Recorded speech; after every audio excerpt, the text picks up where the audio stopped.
Hi everyone, Author D.L. Tillery here, and welcome back to my channel.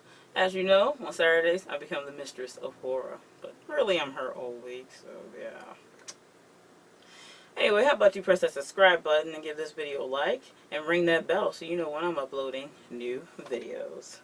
So, I wanted to talk about writing good and believable zombie horror. Now everyone has their opinions, and this can only be an opinion still. More or less what I like and how I like to write zombie horror. I've watched a lot of zombie horror, and to me it needs help. I mean, take it for what it is. Being horror, being zombies in general, you do whatever you want. Now, in my opinion, when you're writing zombie horror, try not to focus on the human aspects too much. A good example of this would be Walking Dead. A lot of people love Walking Dead. I watched Walking Dead when it first started and liked it. But it was so focused on the human aspects, after a few seasons you kind of just forget that it's really zombies thing happening. Also, I like a lot of gruesomeness in my zombie horror, because that's why I'm there. A lot of deaths will happen, not everyone will live. But let's also remember this other point. Everyone would not be affected by the zombie bite or outbreak. Some zombie movies forget that factor. They either just don't let the main character or something get bitten. The fact of the matter is, even if you were bitten, not everyone's entire planet would be affected. That's not how viruses and infections work. When you're going to go into like biology and you're going into different infections and things of that nature, do some research for sure if you're writing a zombie horror about how things can affect people.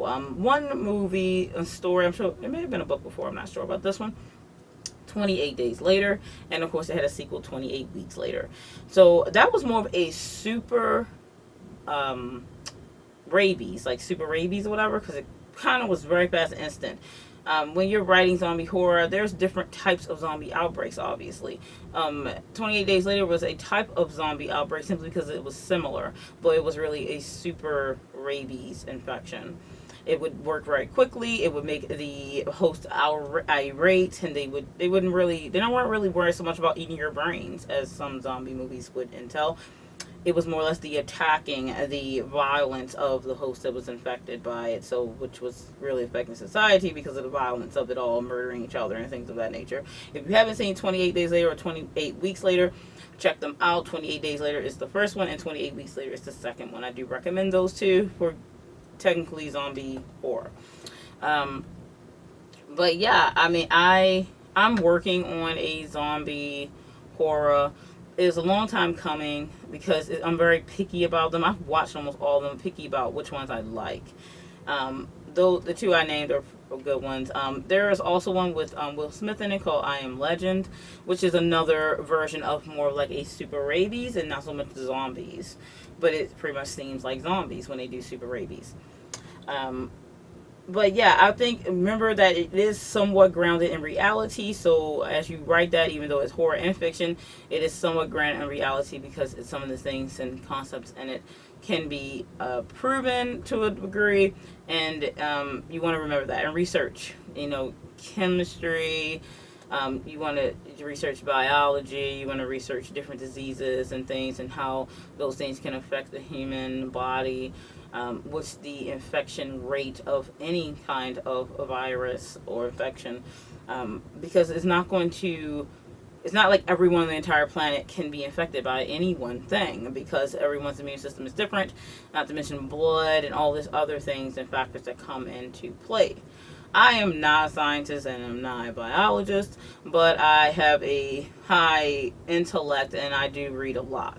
So I would suggest, if you are going to write one, to do your research, especially in this aspect of those areas.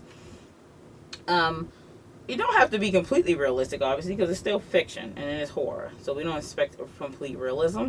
Just that when you're going to be involving humans a lot and then things that could possibly happen in reality, you do have to take those things into account in order to make it a coherent story. Zombie stuff sometimes can be pretty lame because maybe a lot of these things were not taken into consideration when writing them. Also, if you're going to make it into a series, and honestly, in my personal opinion, I think that zombie horror is better when it's just a one shot or maybe a two shot story. Once you make a series like Walking Dead, then it starts losing its focus, I think, and it just goes off on a tangent and it loses its interest. Um, Eventually, everyone has to die. The longer you keep horror going. So one shots are really good for horror. That's why short stories work really great for horror, and nothing that's going to be excessively long.